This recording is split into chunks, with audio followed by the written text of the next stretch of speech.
Welcome friends. Jai Bharat, Jai Hindustan. Friends, from today we are going to start this Khilji dynasty, and this video will discuss about the founder of this dynasty, Jalaluddin Firoz Khilji. So today we will study about this personality.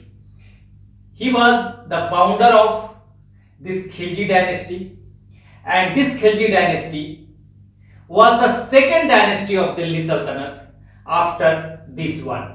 This one is the first Ghulam Vansh, or you may say the slave dynasty, and this one is the second dynasty.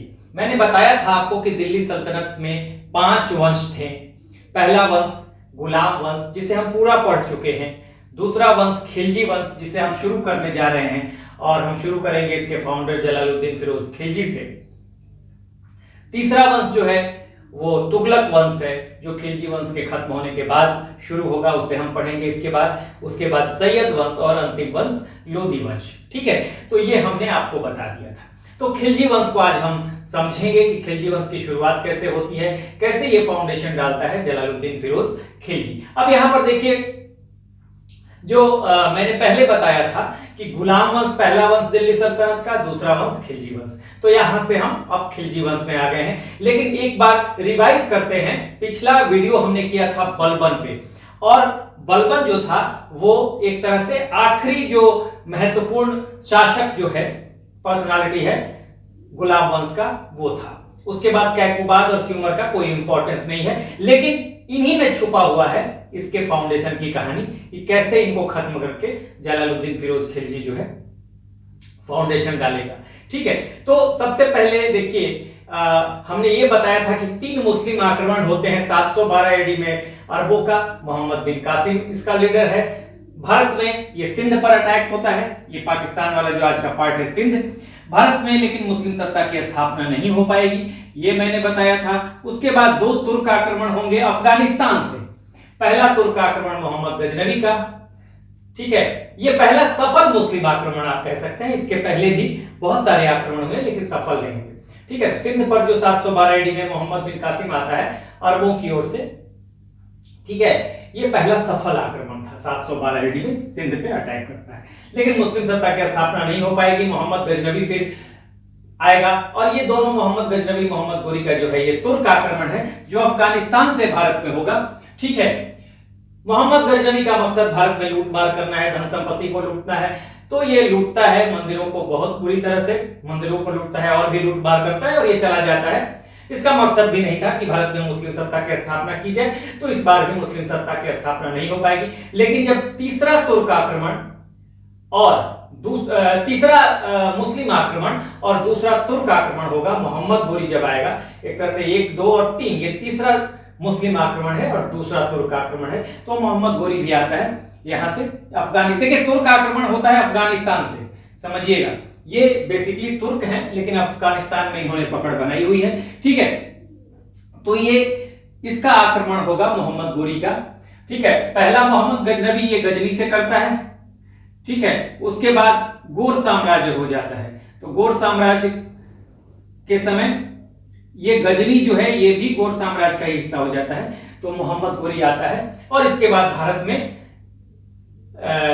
मुस्लिम सत्ता की स्थापना हो जाएगी। ठीक है, बहुत ज्यादा यहाँ पे डिटेल नहीं जाएंगे, और मुस्लिम सत्ता की स्थापना होगी दिल्ली सल्तनत की स्थापना के रूप में, जिसका पहला वंश गुलाम वंश होगा, स्लेव डायनेस्टी होगा, जिसका फाउंडर इसी मोहम्मद गोरी का एक स्लेव है, कुतुबुद्दीन ऐबक, जिसने, ये बहुत ही विश्वसनीय और प्यारा स्लेव है, गुलाम है मोहम्मद गोरी का, जिसने इंडियन एक्सपीडिशंस में बहुत अहम रोल अदा किया था। इसलिए कुतुबुद्दीन ऐबक को ही मोहम्मद गोरी ने जो भारतीय क्षेत्रों की जिम्मेदारी दी थी अपने जीवन काल में, नॉर्थ इंडिया, गंगा जमुना दोअब, लाहौर तक का जो क्षेत्र था इधर पूरा, वो कुतुबुद्दीन ऐबक को दी थी। और कुतुबुद्दीन ऐबक, मोहम्मद गोरी की डेथ हो जाती है 1206 एडी में। ठीक है, 1206 एडी में, और उसके बाद कुतुबुद्दीन ऐबक गुलाम वंश के रूप में दिल्ली सल्तनत की स्थापना कर देता है। तो इस तरह से दिल्ली सल्तनत का पहला वंश गुलाम वंश, और आज हम पढ़ेंगे खिलजी वंश। इस गुलाम वंश के सारे शासकों को हम देख चुके हैं। ठीक है, अंतिम शासक हमने महत्वपूर्ण शासक बलबन को देखा था, और बलबन के बाद से ही कहानी तैयार होगी इस खिलजी वंश की, ठीक है, जो फाउंडेशन तैयार होगा। तो हमने एक चीज आपको बता दिया था कि देखिए कि ये आप यहां से लाइन से इस गुलाम वंश में आप देखेंगे तो लाइन से यहां पर 11 शासक हुए, कुतुबुद्दीन ऐबक, आराम शाह, इल्तुतमिश, रुकनुद्दीन फिरोज, रजिया, बहराम शाह, मसूद शाह, नसरुद्दीन महमूद और बलबन। इन सब के बारे में डिटेल हम जान चुके हैं। कैकुबाद की उम्र के बारे में मैंने बताया था कि कोई खास इंपॉर्टेंस नहीं है, लेकिन चूंकि शासक थे और कहीं ना कहीं इन्हीं के शासन में जलालुद्दीन फिरोज खिलजी के खिलजी कहिए जलालुद्दीन फिरोज खिलजी के द्वारा इस फाउंडेशन की, खिलजी वंश के फाउंडेशन की नींव छुपी हुई है, ठीक है। अब यहाँ पर दो तीन बातें देखिए। यहाँ पर जलालुद्दीन फिरोज खिलजी का देखिए 1290 में, ठीक है, 1290 में ये गुलाम वंश खत्म हो जाएगा। गुलाम वंश का जो समय है 1206 एडी से लेकर 1290 एडी तक।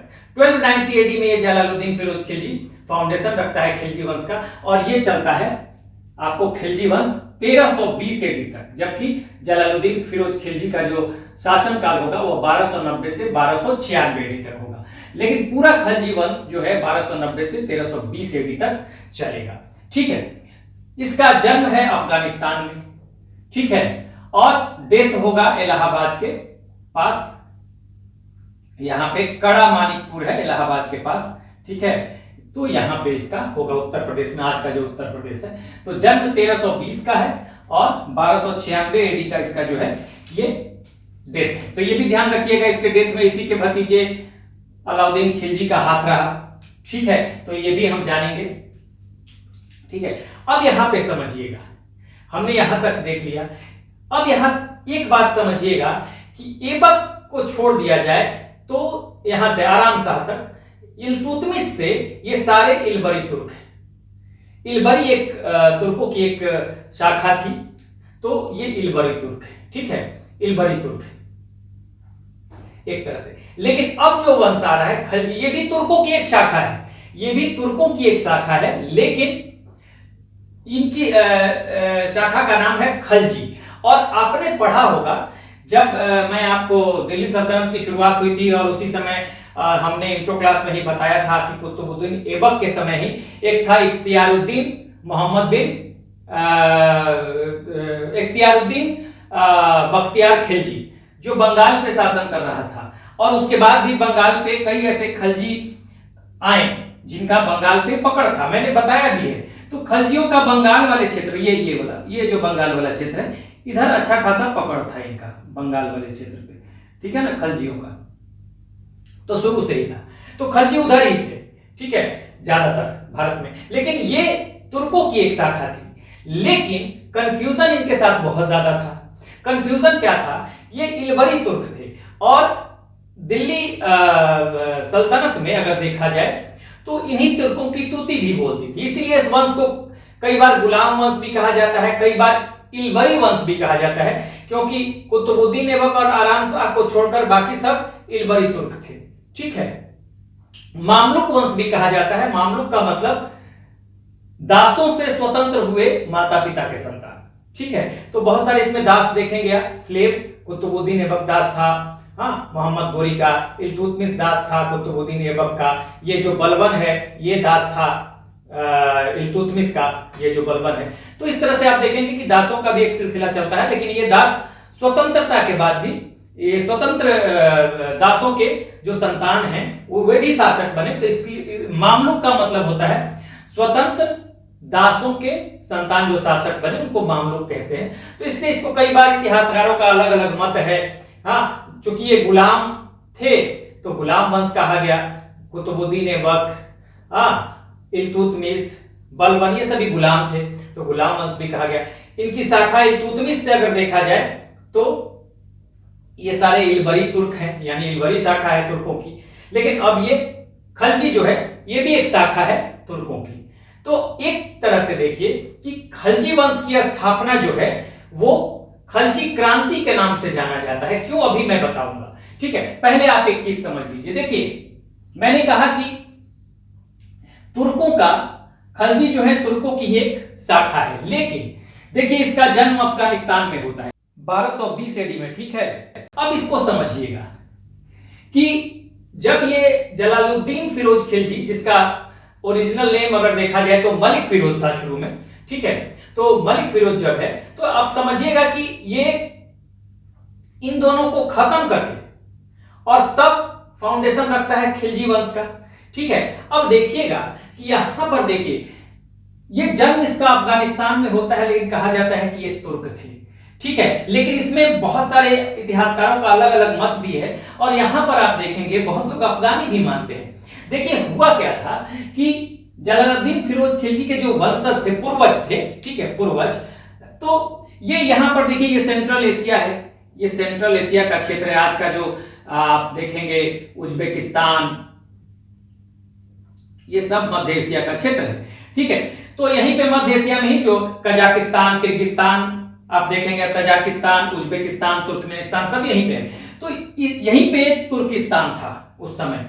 आज का सेंट्रल एशिया जो है, Kazakhstan, Kyrgyzstan, Tajikistan, Uzbekistan, Turkmenistan, यही वो क्षेत्र है। अफगानिस्तान, ईरान के ऊपर का क्षेत्र जो है, ये अफगानिस्तान है। यहाँ पे अफगानिस्तान और पाकिस्तान की सीमा से मिलते हुए ये ईरान हो जाएगा। इसी के ऊपर ये सेंट्रल एशिया है। तो सेंट्रल एशिया में तुर्किस्तान था, तो तुर्किस्तान से इसके जो पूर्वज थे वो भारत आ गए थे, यहाँ अफगानिस्तान आ गए थे कहा जाता है, और करीब करीब 200 वर्षों तक यहाँ रहे, करीब करीब 200 वर्षों तक यहाँ रहे, और इन्होंने अफगानी मैनर्स को, कस्टम्स को अपना लिया, ठीक है। उसके बाद इनका परिवार भारत आया, फिर जलालुद्दीन फिरोज खिलजी का इनके जो पूर्वज थे वो भारत आए और दिल्ली सल्तनत के सुल्तानों की सेवा में आ गए, ठीक है। इसलिए चूंकि ये अफगानिस्तान आ चुके थे इसके पूर्वज और 200 वर्षों तक रहे, इसलिए इसका जन्म अफगानिस्तान में होता है। लेकिन ओरिजिनली अगर देखा जाए तो खिलजी जो है तुर्कों की एक शाखा थी, ठीक है। लेकिन इसमें यही जो है कारण बनेगा, इसके खिलाफ साजिशें होगी, क्योंकि इसको लोग नॉन तुर्क कहेंगे, इसको अफगान मानेंगे। जो ओरिजिनल तुर्क हैं दिल्ली सल्तनत के, वहां पे जो ऑफिशियल्स हैं इसको कहेंगे नॉन तुर्क्स मानते हैं, ठीक है। ये इसके लिए प्रॉब्लम भी है, अभी मैं बताऊंगा, ठीक है। तो यहां पे ये आ गए, और ये उसके बाद इसका परिवार आ जाता है कहां पे, दिल्ली सुल्तानों की सेवा में। सबसे पहले जब जलालुद्दीन खिलजी अपना जलालुद्दीन फिरोज खिलजी मलिक फिरोज के नाम से ये अपना जब सर्विस शुरू करेगा दिल्ली सल्तनत में, तो इसको सरे जानदार का पोस्ट मिलेगा। सरे जानदार ये क्या था, head of the royal bodyguard, मतलब राजा का जो अंगरक्षक होगा, युवराज का जो अंगरक्षक होगा, या रानी का जो अंगरक्षक होता है उसका हेड होगा। अंगरक्षकों का जो ग्रुप होगा ना, जो डिपार्टमेंट होगा, उसका हेड होता था सरे जानदार। तो यहीं से इसने शुरुआत की जलालुद्दीन फिरोज खिलजी में। आगे ये समाना का, ये जो भारतीय पंजाब है, ये बॉर्डर एरिया है, ये समाना का देखिएगा, भारतीय पंजाब जो है यहाँ पर, यही ये पाकिस्तानी पंजाब इधर ही थे भारत, यहीं पे समाना है, आज पटियाला डिस्ट्रिक्ट में पड़ेगा। तो समाना का ये बन जाता है गवर्नर, ठीक है। और समझिए यहां से इसने बहुत बार, चूंकि मंगोल इधर से हमेशा दिल्ली सल्तनत के लिए प्रॉब्लमेटिक थे, तो मंगोलों को का सामना इसने बहुत ही बेहतरीन ढंग से किया है यहाँ का जब गवर्नर था, और मंगोलों को कई बार वापस जाने के लिए इसने मजबूर भी किया है, ठीक है। तो ये समाना का गवर्नर है। समाना कहां पे है, आज के पंजाब में था ये, ठीक है। उसके अलावा कैकुबाद के ही समय में, और ये एक्चुअली नॉर्थ वेस्ट फ्रंटियर पर ही रहा, कैकुबाद के समय में नॉर्थ वेस्ट फ्रंटियर इसकी जिम्मेदारी थी, ये जो कैकुबाद है, ठीक है। बलबन के बाद कौन शासक बना, कैकुबाद। अभी मैं सारा चीज बताऊंगा। उसके बाद देखिए कि ये कैकुबाद जो है, बलबन के बाद जो शासक बनता है, ये कैकुबाद बुलंदशहर का इसको फीफ यानी कि जागीर दे देता है, जागीर उसकी जिम्मेदारी दे देता है, और उसके बाद कमांडर बना देता है, सेनापति बना देता है सुल्तान आर्मी का, यानी कैकुबाद के ही समय ये सुल्तान के आर्मी का, यानी कैकुबाद का जो आर्मी है उसका ये कमांडर यानी सेनापति हो जाता है। तो इस तरह से इसके करियर की शुरुआत होती है, ठीक है, कैकुबाद के समय। अब यहां पर देखिएगा, इसके समय शुरुआत होती है। बलबन के बाद कैकुबाद की स्थिति देखिए, क्योंकि यहीं से फाउंडेशन है इसका खिलजी वंश का। बलबन के बाद क्या होता है कि बलबन ने अपने शासनकाल में क्या किया था, अपने बलबन के दो बेटे थे, एक का बड़े वाले का नाम प्रिंस मोहम्मद, छोटे वाले का नाम बुगरा खान, ठीक है। तो उसने प्रिंस मोहम्मद अपने बड़े बेटे के पुत्र को, जिसका नाम कैक खुसरो था, उसको उसने उत्तराधिकारी बनाया था। लेकिन बलबन के मरने के बाद उस बलबन के छोटे बेटे बुगरा खान का बेटा है कैकुबाद। कैकुबाद किसका बेटा है? बलबन के छोटे बेटे बुगरा खान का बेटा है कैकुबाद, और यानी कि ग्रैंड सन है कैकुबाद। तो दिल्ली का एक कोतवाल है, ठीक है, फखरुद्दीन नाम था उसका। तो उसने क्या किया, साजिश से कैक खुसरो की जगह कैकुबाद को शासक बनवा दिया, और कैकुबाद जो है उसके बेटे निजामुद्दीन नाम था उसका, उसके हाथ की कठपुतली था, पपेट था ये, ठीक है। ये सेंसुअल प्लेजर में रहता था, विलासिता का जीवन जीता था, शराब पीता था, तो राजकाज में इसको मन नहीं लगता था। लेकिन इसके समय ही बड़ी जिम्मेदारियां जलालुद्दीन फिरोज खिलजी यानी मलिक फिरोज को दिया गया, ठीक है। और बुलंदशहर का ये भी बना, इसको जागीर भी मिली, ठीक है, कमांडर भी बना सुल्तान आर्मी का, और नॉर्थ वेस्ट फ्रंटियर पे भी ये तैनात रहा, ठीक है। तो कैकुबाद ने इसको इंपॉर्टेंट पोस्ट दिया, एक तरह से देखा जाए फीफ दिया बुलंदशहर का, गवर्नर बनाया समाना का, कमांडर बना दिया सुल्तान आर्मी का।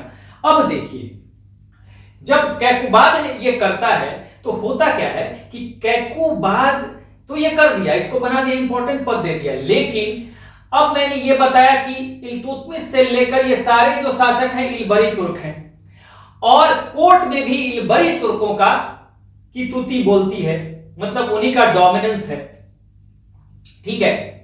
लेकिन ये जो है इसकी शाखा है, तुर्कों की एक शाखा है खलजी, लेकिन मैंने बताया कि इसके पूर्वज जो हैं तुर्किस्तान से आते हैं, अफगानिस्तान, यहीं का कस्टम और मैनर्स एडॉप्ट करते हैं, इसलिए जो इलबरी तुर्क्स हैं इसको नॉन तुर्क्स मानते हैं कि ये अफगानी है, ठीक है। कौन?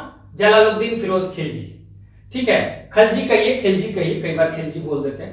तो इसको ये लोग मानते हैं क्या कि अफगानी है, इसको मानते हैं कि ये जो है ये अफगानी है, ठीक है। नॉन तुर्क्स उसको मानते हैं जो इलबरी तुर्क्स हैं, और इलबरी तुर्कों के जो ये सुल्तान बने, इनके कोर्ट में जो भी तुर्क्स हैं वो मानते हैं कि भाई ये नॉन तुर्क्स हैं, ये तुर्कों की कोई शाखा नहीं है। हालांकि ओरिजिनली ये तुर्कों की ही एक शाखा थी।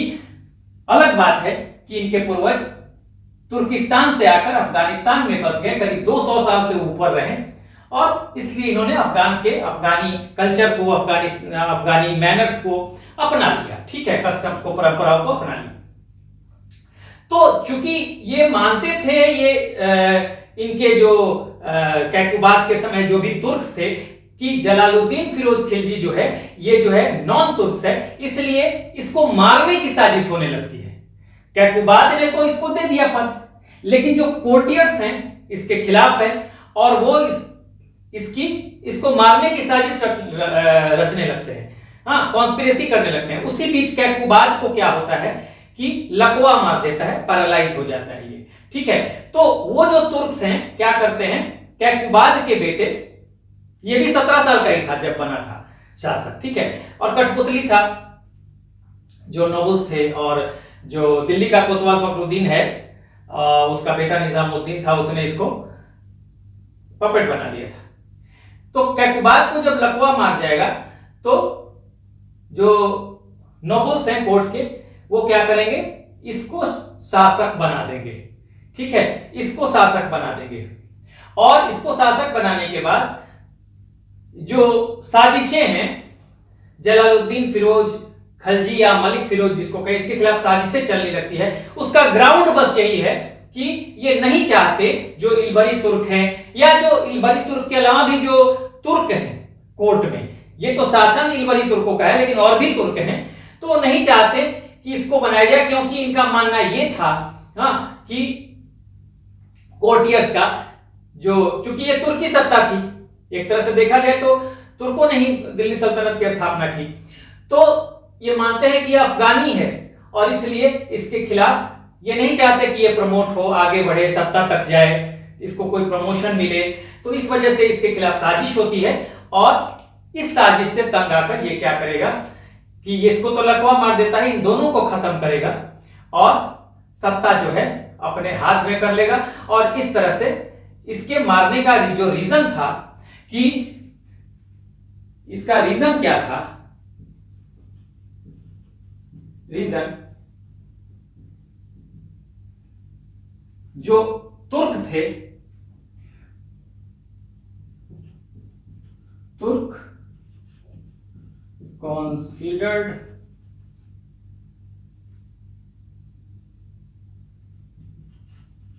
जलालुद्दीन, इसी को मैं कह रहा हूं, Jalaluddin Firoz Khalji as a non Turk. तो नॉन तुर्क इसको समझ रहे हैं, नॉन यानी कि ये तुर्क नहीं है, नॉन तुर्क समझते हैं। और इसी वजह से चूंकि तुर्कों की सत्ता है, इसको प्रमोट करना नहीं चाहते, तो इसको साजिश का पता चल जाता है और फिर इसको लगता है कि भाई अब मुझे इनका खात्मा करना ही पड़ेगा, क्योंकि अगर खात्मा नहीं करेंगे तो ये मुझे खत्म कर देंगे। इसलिए इन दोनों को मार के ये जलालुद्दीन फिरोज खिलजी, जिसका ओरिजिनल नाम मलिक फिरोज था, क्या करता है? खलजी वंश की स्थापना कर देता है 1290 एडी में। और ये चलेगा खलजी वंश 1320 एडी तक। और खलजी वंश को की जब स्थापना होती है तो इसी को कहा गया खलजी क्रांति। क्यों?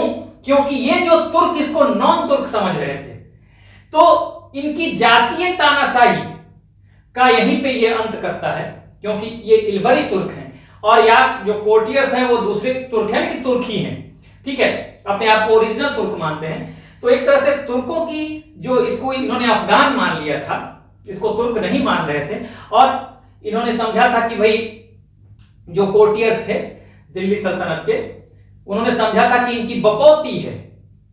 तो उस जातीय तानाशाही को यहां पे खत्म करता है ये, और खलजी तुर्क के रूप में ये खलजी वंश की स्थापना करता है, ठीक है, जिसे ये अफगानी कहते हैं, ठीक है।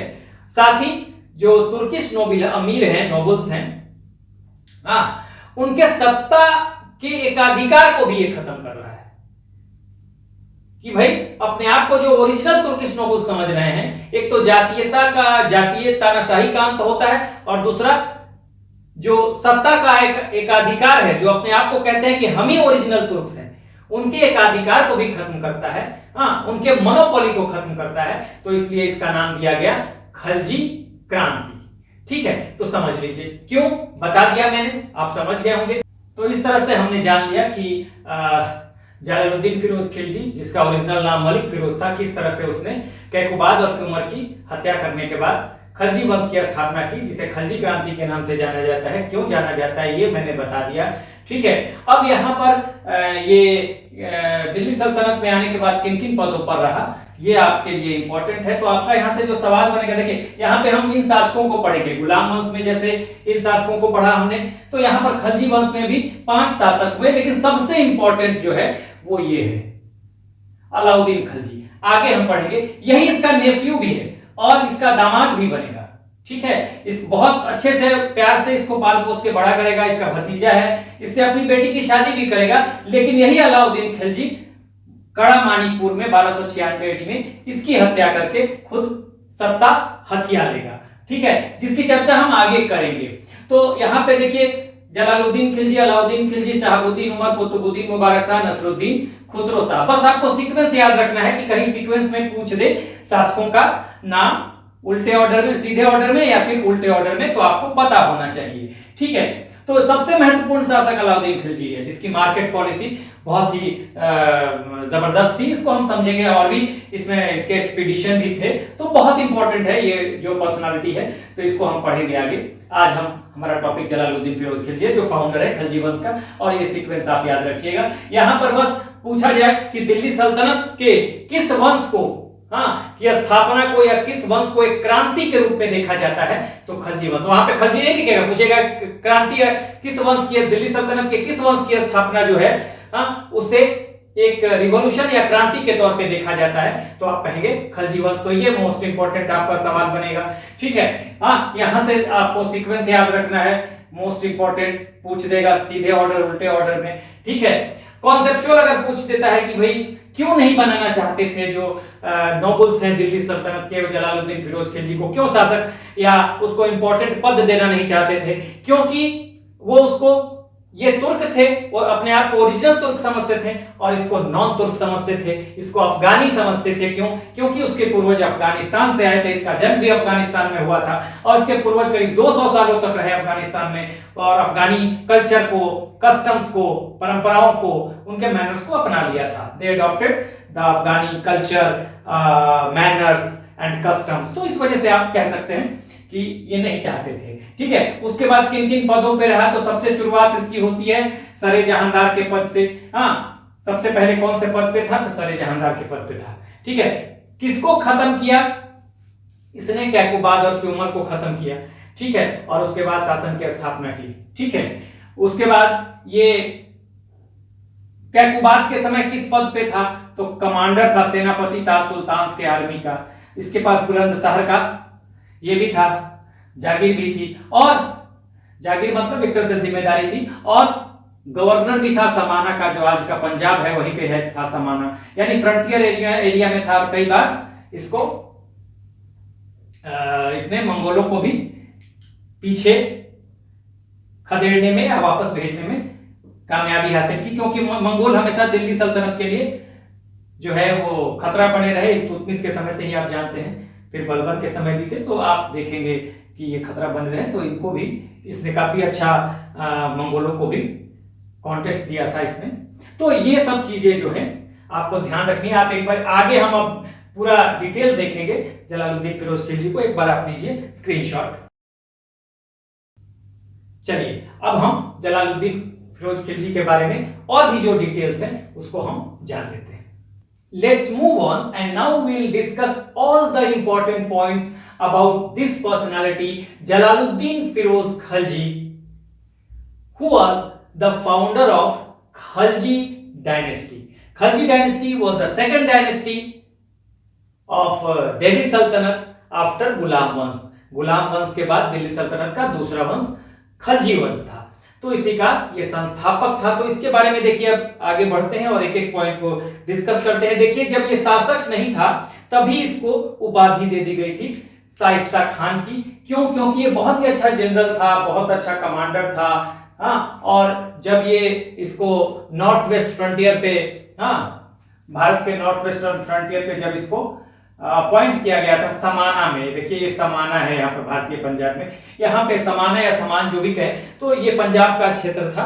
तो यहाँ पर उसको अपॉइंट किया गया था, तो इसका परफॉर्मेंस बहुत अच्छा रहा था, तो इस वजह से इसको उपाधि दी गई थी। दूसरा देखिए यहाँ पर दूसरा point, first year as a sultan. ध्यान दीजिएगा 1290 में ये दिल्ली सल्तनत की खलजी डायनेस्टी की स्थापना करता है, दिल्ली सल्तनत के दूसरे वंश की, और एक साल तक ये अपना जो शासन है ये दिल्ली से नहीं चलाएगा, किलोखरी से चलाएगा। ठीक है, ये ध्यान दीजिएगा, पूछ देगा। ये तो ये भी इंपॉर्टेंट है। देखिए, दूसरे यूपीएससी में तो नहीं, लेकिन दूसरे स्टेट सर्विसेज से पूछ सकता है कि दिल्ली सल्तनत का कौन सा ऐसा सुल्तान था जिसको शाइस्ता खां की उपाधि दी गई। ठीक है, या खलजी वंश का कौन सा ऐसा सुल्तान था जिसे शाइस्ता खां की उपाधि दी गई, तो कहेंगे जलालुद्दीन फिरोज खलजी। ठीक है, उस तरह उसके बाद फर्स्ट ईयर एज ए सुल्तान ये किलोखरी से शासन चलाता है। किलोखरी एक टाउन है in the vicinity of Delhi. Vicinity का मतलब दिल्ली के पास में। बनाया किसने था? किलोखरी को बसाया था कैकुबाद ने, जो बलबन के साथ गुलाम के बाद गुलाम वंश का शासक बना था। और कैकुबाद के समय ही जलालुद्दीन फिरोज खलजी को इसका बुलंदशहर का की जिम्मेदारी दी गई, जागीर दी गई। उसके बाद इसको सुल्तान आर्मी का कमांडर बनाया गया, मतलब आर्मी का सेनापति कमांडर बना दिया गया। तो कैकुबाद के समय में इसको प्रमोशन मिला। ठीक है, और कैकुबाद को ही खत्म करके कैकुबाद को, और इसके बाद जो क्यूमर शासक बना जलालुद्दीन फिरोज खिलजी जो है ये शासक बनता है, फाउंडर बनता है, संस्थापक बनता है और स्थापना करता है खलजी वंश का। तो ये किलोखरी से चलाएगा। ये सवाल भी इंपॉर्टेंट है, पूछा जा सकता है कि कौन सा ऐसा शासक था दिल्ली सल्तनत का जिसने पहले एक वर्ष तक या अपने शुरुआती दौर में उसने किलोखरी से शासन चलाया, दिल्ली से नहीं चलाया। तो आप कहेंगे जलालुद्दीन फिरोज खिलजी। तो ये भी एक सवाल बनता है। इस किलोखरी को बसाया किसने था? तो कैकुबाद ने। यहीं पे अपना एक पैलेस बना लिया, इसी के पैलेस के पास, अभी पूरा नहीं बना था, कैकुबाद ने शुरुआत, अभी आधा अधूरा बना हुआ था, लेकिन इसी पैलेस को अच्छे से बनवाता है, फिर वहीं से शासन करता है। इसका रीजन ये था कि ये इसको ये लगता था कि दिल्ली के लोगों में ये पॉपुलर नहीं है, दिल्ली के जो तुर्क हैं, कोर्ट में जो तुर्क हैं पॉपुलर नहीं है, तो उसमें ये पॉपुलर नहीं है। और कारण भी है इस पॉपुलर नहीं होने का, मैंने बताया, वो समझते थे कि अफगानी है, ओरिजिनल नॉन तुर्क है। हाँ, इसका जो ओरिजिन है वो नॉन तुर्कों वाला है, मूल रूप से ये तुर्क नहीं है। हालांकि खलजी जो थे, मैंने बताया कि एक तुर्कों की एक शाखा थी।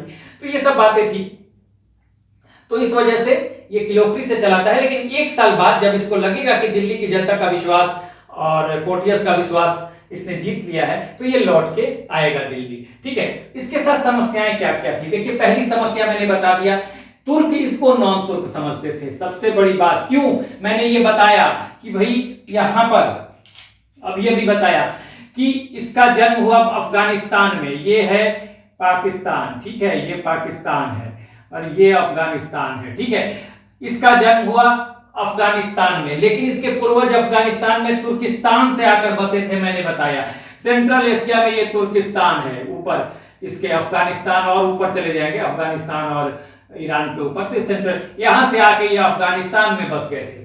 200 से ज्यादा वर्षों तक अफगानिस्तान में रहे and they adopted the Afghani culture, Afghani manners, Afghani customs, परंपराओं को अपना लिया था। इसलिए तुर्क इसको जो थे, वो भारत में जो तुर्क थे इसको नॉन तुर्क समझते थे, अफगानी समझते थे।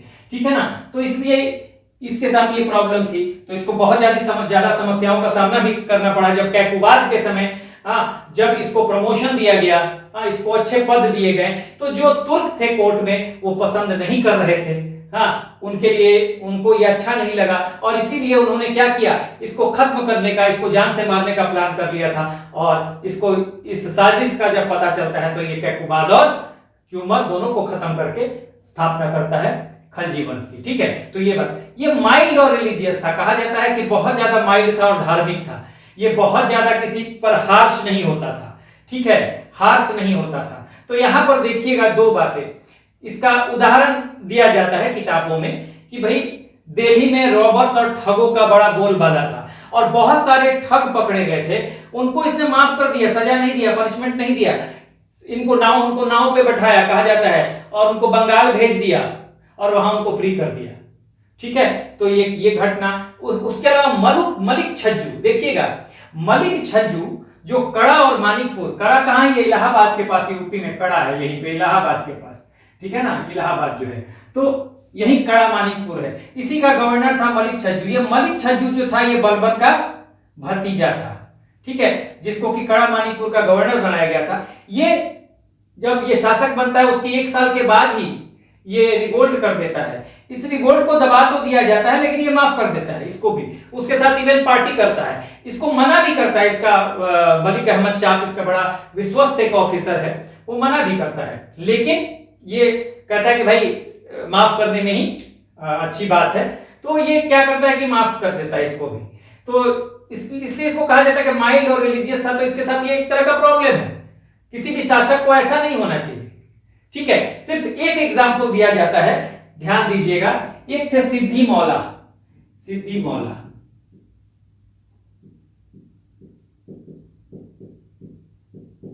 उन्हीं से, इन सिद्धि मौला से ही ये थोड़ा सा हार्श होकर पेश आया था। सिद्धि मौला से ही ये जो था ये हार्श था, ये सिद्धि मौला से थोड़ा ये हार्श होकर इसका मर्डर करा दिया था, मार दिया था, सिद्धि मौला को किल्ड, मरवा दिया था। ठीक है, इसका रीजन भी ये था कि एक रिलीजियस लीडर था। इसके बारे में कहा जाता है कि सिद्धि मौला जो था, इसको सिर्फ यही एक एग्जाम्पल मिलता है, ऐसा कहा जाता है। बाकी हमेशा ये माइल्ड रहा, जो इसके लिए एक प्रॉब्लम था, जो कि एक शासक को ऐसा नहीं होना चाहिए। सिद्धि मौला एक रिलीजियस लीडर था, जान लीजिए। ठीक है, और कहा जाता है कि इसके बहुत ज्यादा फॉलोअर थे और इसके फॉलोअर चाहते थे कि ये शासक बन जाए, यानी कि इसको हटाने का प्लान था। ठीक है ना, इसको हटाने का प्लान था और इसके लिए एक प्लॉट किया गया, एक षड्यंत्र किया जा रहा था, ऐसा किताबों में लिखा है। प्लॉट ये था कि सिद्धि मौला की शादी नसरुद्दीन महमूद, यानी बलबन के पहले जो शासक था गुलाम वंश में, नसरुद्दीन महमूद, 8वां शासक गुलाम वंश का। ठीक है, नसरुद्दीन महमूद जिसको कि दरवेश किंग कहा जाता था, ध्यान रखिएगा, नसरुद्दीन महमूद को दरवेश किंग कहा जाता था। हाँ, तो बलबन ने 20 साल उसका शासन किया इनडायरेक्टली, और बलबन ने 20 साल अपना किया।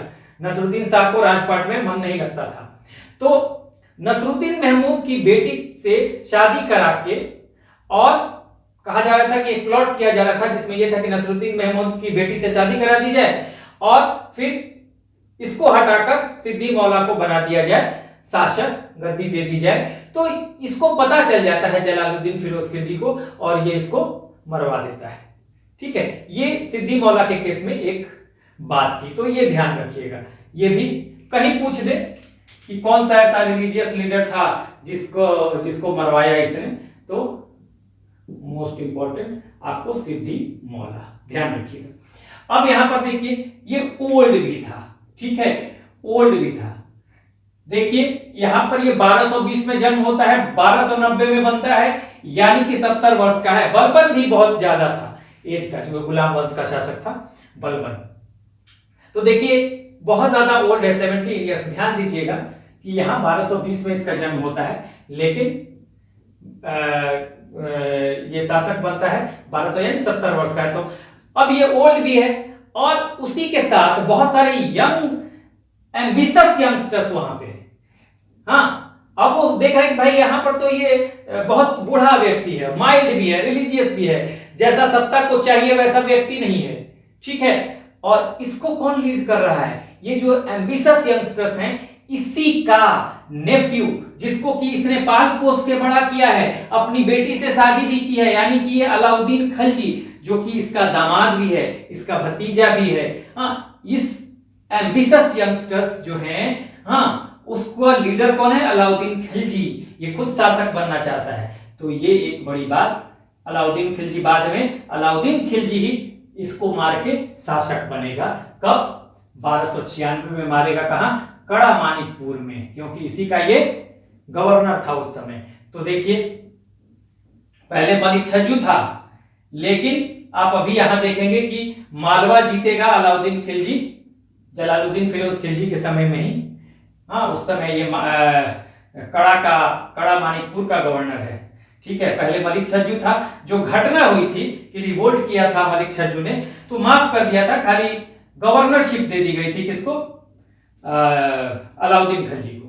तो कड़ा मानिकपुर का गवर्नर मलिक छज्जू के स्थान पे बन गया था अलाउद्दीन खिलजी। इसका यही अलाउद्दीन खिलजी, जो कि इसका भतीजा था, नेफ्यू था, ठीक है। तो यही मार देगा इसको, ठीक है, 1296 एडी में कड़ा मानिकपुर में। तो अब देखिए एक्सपीडिशंस क्या क्या था, यानी अभियान। देखिए फिरोज खिलजी ने 2 अभियान किए। एक रणथंभौर का, देखिए ये राजस्थान वाला जो पार्ट है ना, ये राजस्थान वाला, यही रणथंभौर का जो पार्ट है, यहीं पे रणथंभौर भी है, 2, और एक मंदौर या मंदावर, यही 2 एक्सपीडिशन किए। 1290 में रणथंभौर का किया, चौहान शासक वहां पे थे, लेकिन कैंपेन को इसने अधूरा छोड़ दिया। सिर्फ कहा जाता है कि झाई में उसने कुछ मंदिरों को तोड़ा था, ठीक है। मंदावर या मंदौर में 1292 एडी का एक्सपीडिशन था। ये रिकवर्ड किया गया, शब्द पे ध्यान दीजिएगा, रिकवर्ड मतलब पहले दिल्ली सल्तनत के पास होगा मंदावर, फिर हाथ से निकल गया होगा, जिसको कि फिर दिल्ली सल्तनत के अधीन लाया गया होगा।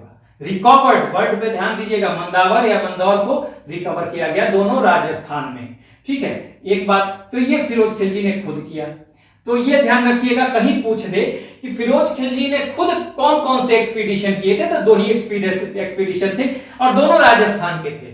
अगर राज्य भी पूछ सकता है किस राज्य में उसका एक्सपीडिशन था, जो उसने खुद किया था, स्वयं किया था, तो राजस्थान में किया था। कौन कौन से जगह पे? रणथंभौर और मंदौर, ठीक है। किस कैंपेन को अधूरा छोड़ा था? तो रणथंभौर के कैंपेन को इसने अधूरा छोड़ दिया था, कैंपेन अधूरा है, ठीक है। और खाली यहां झाई में इसने कुछ मंदिरों को तोड़ा था, और मंदावर को रिकवर किया था। तो 2 बातें यहां पर। उसके बाद इसके समय में जब अलाउद्दीन खिलजी कड़ा मानिकपुर, यही इलाहाबाद के पास कड़ा मानिकपुर का, यूपी में, आज का जो यूपी है, ठीक है, हाँ, उसी का गवर्नर है, ठीक है। तो पहला तो वो मालवा का, अलाउद्दीन खिलजी के द्वारा मालवा की विजय की जाती है 1292 एडी में, ठीक है। 1292 एडी में मालवा पे जाता है, और ये भिलसा जीतता है, भिलसा। देखिए मालवा के क्षेत्र में भिलसा जीतेगा, यह है मालवा, तो भिलसा जीतेगा। मालवा भी आपको मध्य प्रदेश और राजस्थान की बॉर्डर पे ही है, ठीक है। ये मालवा वाला क्षेत्र है, यहाँ पे ये मालवा वाला क्षेत्र हो जाएगा, ठीक है। लेकिन उस समय जो भिलसा जो है एक तरह से मध्य प्रदेश का अगर मुख्य देखा जाए, आज का जो विदिशा है, ये भिलसा जो है आज का विदिशा है, ठीक है, विदिशा। तो इसकी जीत करता है 1292 में अलाउद्दीन खिलजी। उसके बाद ये तो परमिशन से करता है। आगे हम जब अलाउद्दीन खिलजी को पढ़ेंगे, the most important ruler of Khilji dynasty, तो वहां पे जानेंगे। ये बिना इसके परमिशन के मालवा जब जीत लेता है, मालवा में भिलसा की जीत हो जाती है, तो इसको रिवार्ड मिलता है जलालुद्दीन फिरोज खिलजी के द्वारा। और ये कड़ा और मानिकपुर का गवर्नर तो है ही, कड़ा के अलावा इसको अवध का गवर्नर भी बना दिया जाता है। ये अवध का गवर्नर भी बन जाता है, अवध ये देखिए अवध का गवर्नर बन जाएगा फिर अवध के क्षेत्र में, ठीक है। आज जो अयोध्या, ठीक है, और उत्तर प्रदेश अयोध्या के आसपास का उत्तर प्रदेश, लखनऊ, तो ये सब अवध के क्षेत्र में आते थे। तो अवध का गवर्नर भी बन गया, यानी कि मालवा की जीत के बाद अलाउद्दीन खिलजी को रिवार्ड मिलता है, पुरस्कार के तौर पर इसको दिया जाता है, क्या, अवध का गवर्नर बना दिया जाता है, ठीक है। ये तो इसके परमिशन से था। लेकिन अलाउद्दीन खिलजी ने देवगिरी, दक्षिण भारत में महाराष्ट्र में देवगिरी का अभियान किया था बिना इसके परमिशन के 1294 एडी में। और वहां के राजा को, रामचंद्र देव थे, काफी लूटा, काफी धन संपत्ति वहां से लूट के लाया था और बिना परमिशन के किया था। लेकिन उसको बहाने से बुलाया, इसको बिना परमिशन के गया था और ये बहाने से बुलाया था जलालुद्दीन फिरोज खिलजी को कि हमने आपसे परमिशन नहीं लिया, इसलिए मैं डर रहा हूं मिलने में, आप कड़ा आइए, बहुत सारा जो धन संपत्ति है वो मैं आपको उसमें से एक बड़ा हिस्सा देना चाहता हूं, ठीक है। तो ये भतीजे के मुंह में आ गया और चला जाता है कड़ा, और वहीं पे कड़ा मानिकपुर में इसकी हत्या कर दी जाती है अलाउद्दीन खिलजी के द्वारा, ठीक है। तो यहीं से जो है देवगिरी की जो जीत है अलाउद्दीन खिलजी के द्वारा की जाती है, जो उस समय कड़ा और अवध का गवर्नर था, ठीक है। कड़ा और अवध का गवर्नर था, इसी का भतीजा, यही अलाउद्दीन खिलजी जो अगला शासक बनेगा। तो यही देवगिरी की जीत के बाद यहीं से देखिए अलाउद्दीन खिलजी द्वारा सत्ता हथियाने की साजिश शुरू हो जाएगी, क्योंकि यही इसकी जीत के बाद ही इसके मन में एक एम्बिशन जागेगा, इसमें कॉन्फिडेंस आएगा कि अब मैं सत्ता हासिल कर सकता हूं। तो यहीं से ये क्या होगा कि सत्ता हथियाने की साजिश शुरू होगी और ये बुलाएगा षड्यंत्र के तहत अलाउद्दीन खिलजी अपने चाचा को, ठीक है, जो कि अलाउद्दीन खिलजी भतीजा है इसका, बुलाएगा कहां, कड़ा मानिकपुर में, कहेगा कि आप आइए, यहीं पर आपको हम डिस्प्ले करेंगे पूरा जो धन संपत्ति लूट के ले आए हैं, ठीक है, देवगिरी से, दक्षिण भारत से, और आप आइए यहां पर हम डिस्प्ले करेंगे। ये भतीजे के मुंह में आ जाता है, नाव पे चढ़ के जाएगा कड़ा मानिकपुर, जहां साजिश के तहत इसकी हत्या कर दी जाएगी अलाउद्दीन खिलजी के द्वारा, और इस तरह से जलालुद्दीन फिरोज खिलजी का अंत हो जाएगा और सत्ता हथिया लेगा अलाउद्दीन खिलजी। लेकिन अभी इसमें एक पोर्शन और बाकी है मंगोलों का, और साथ साथ मंगोलों से जुड़ा हुआ है, मंगोल आक्रमण को देख लेते हैं, उसी से जुड़ा हुआ है नए मुसलमान का कॉन्सेप्ट। तो नए मुसलमान का कॉन्सेप्ट क्या है वो भी हम देख लेंगे। तो यहाँ जो जो इंपॉर्टेंट चीजें हैं, शाइस्ता खां किसकी उपाधि थी, एक साल तक जलालुद्दीन फिरोज खिलजी ने कहां से शासन चलाया, सिद्धि मौला के बारे में, ठीक है। उसके बाद ये बहुत ज्यादा माइल्ड रिलीजियस था, इसका मैंने एग्जाम्पल भी दे दिया, ठीक है। इसके एक्सपीडिशन के बारे में बता दिया, खुद कौन कौन सा एक्सपीडिशन करता है, तो ही करता है, राजस्थान में दोनों है, एक रणथंभौर में, एक मंदौर या मंदावर में है, ठीक है। रणथंभौर का कौन सा अधूरा छोड़ता है, तो रणथंभौर का छोड़ता है, मंदौर को रिकवर किया जाता है, क्योंकि ये पहले दिल्ली सल्तनत के अधीन था। रिकवर का मतलब ये रिकवर करता है, यानी कि उसको दोबारा वापस लाता है दिल्ली सल्तनत में, ठीक है। और एक दो एक्सपीडिशन होता है अलाउद्दीन खिलजी के द्वारा इसी के शासनकाल में। तो ये मालवा का और देवगिरी का, मालवा का जब एक्सपीडिशन 1292 एडी में होता है, भिलसा की जीत होती है, यानी विदिशा की जीत होती है, आज जिसे विदिशा कहते हैं मध्य प्रदेश में, और दूसरा दक्षिण भारत में देवगिरी की जीत होती है, जहां पे अथाह धन संपत्ति ले आता है अलाउद्दीन खिलजी और यहीं से साजिश शुरू कर देता है इसको मारने का, जलालुद्दीन फिरोज खिलजी को, और मार के फिर सत्ता हथिया लेगा। अब हम देखेंगे क्या मंगोलों के आक्रमण के बारे में, देखेंगे थोड़ा सा, और नए मुसलमान के कॉन्सेप्ट को समझेंगे, क्योंकि यही नए मुसलमान आगे जाके अलाउद्दीन खिलजी के समय प्रॉब्लम क्रिएट करेंगे, जो हम आगे देखें। लेकिन नए मुसलमान कौन थे इसको समझना जरूरी है। आप एक बार लीजिए स्क्रीनशॉट। चलिए अब एक छोटा सा टॉपिक बच गया, उसको इसमें देख लेते हैं। Let's move on and now we will discuss the Mongol attack and the concept of new Muslims, और यू में से नए मुसलमान इन हिंदी। तो देखिए इसको समझने वाले हैं। देखिए मंगोल आक्रमण, मंगोलों पे इल्तुतमिश के समय से ही मंगोलों का जो है आक्रमण दिल्ली सल्तनत पे होता रहा। ठीक है, हम पहले भी डिस्कस कर चुके हैं कि पहले से ही होता रहा। मंगोल आक्रमण पंजाब पे होता है 1292 एडी में। ठीक है, 1292 एडी में पंजाब पे होता है, लेकिन यहाँ पे मंगोल आक्रमण को विफल कर देता है कौन? जलालुद्दीन फिरोज खलजी। देखिए मंगोल आक्रमण जो है फिरोज खलजी, इसका रिजल्ट क्या होता है? Firoz Khalji defeated Mongols. ठीक है, लेकिन मंगोल्स फिर पीस भी कायम कर लेते हैं, शांति कायम कर लेते हैं। ठीक है, शांति समझौता हो जाता है। यहीं से कॉन्सेप्ट निकलेगा न्यू मुस्लिम्स का। देखिए एक मंगोल है उलुग खान, जो चंगेज खान जो मंगोल था, ठीक है, चंगेज खान का वंशज था। ठीक है, ये कौन है? एक मंगोल है उलुग खान, ये भी एक मंगोल है। उलुग खान एक मंगोल है। ठीक है, ये एक मंगोल है, मंगोल है। ठीक है, और ये चंगेज खान का वंशज है, ध्यान दीजिएगा। ठीक है, तो ये एक्सेप्ट करता है, एक्सेप्टेड लिखिए यहां पर, एक्सेप्ट नहीं, एक्सेप्टेड इस्लाम।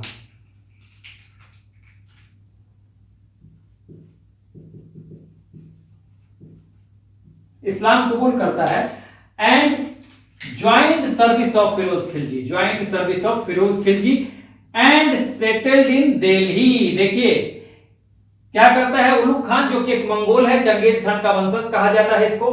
ठीक है, तो ये क्या करता है? इस्लाम कबूल करता है और फिरोज के सर्विस में आ जाता है, यानी दिल्ली सल्तनत के सर्विस में ही आ जाता है, वहां नौकरी करने लगता है और दिल्ली में सेटल हो जाता है। यही उलुग खान और इसके फॉलोअर, उलुग खान और फॉलोअर जो दिल्ली में सेटल कर रहे हैं, यही कहे जाएंगे नए मुसलमान या न्यू मुस्लिम्स। ठीक है, तो न्यू मुस्लिम ओरिजिनली कहां के थे?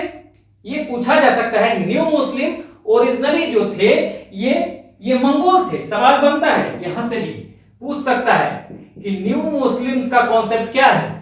हाँ, इनका ओरिजिन कहां से था? तो ये इनका मेन, ये इनका ओरिजिन न्यू मुस्लिम्स का क्या था? तो ये मंगोल थे। ठीक है ना, ये मूल रूप से मंगोल थे। ठीक है, उलुग खान जो है एक मंगोल है, चंगेज खान का वंशज है, भारत आता है, हाँ, इस्लाम कबूल करता है और जलालुद्दीन फिरोज खलजी की नौकरी कर लेता है, यानी दिल्ली सल्तनत का नौकरी कर लेता है और दिल्ली में रहने लगता है, सेटल हो जाता है। बाद में इसी उलुग खान और इसके जो फॉलोअर हैं, ठीक है, यही दोनों कहलाएंगे न्यू मुस्लिम्स। ये न्यू मुस्लिम जाके करेंगे अलाउद्दीन खलजी के टाइम में, मतलब इसके बाद जो अलाउद्दीन खलजी आएगा, the most important ruler of Khalji dynasty, उसके समय ये रिवोल्ट करेंगे और बहुत ही स्ट्रिक्टली उनसे निपटेगा कौन? अलाउद्दीन खिलजी। तो ये पूरा हमने खत्म कर लिया जलालुद्दीन फिरोज खलजी को, जो कि फाउंडर या संस्थापक था खलजी वंश का। खलजी वंश दिल्ली सल्तनत का दूसरा वंश।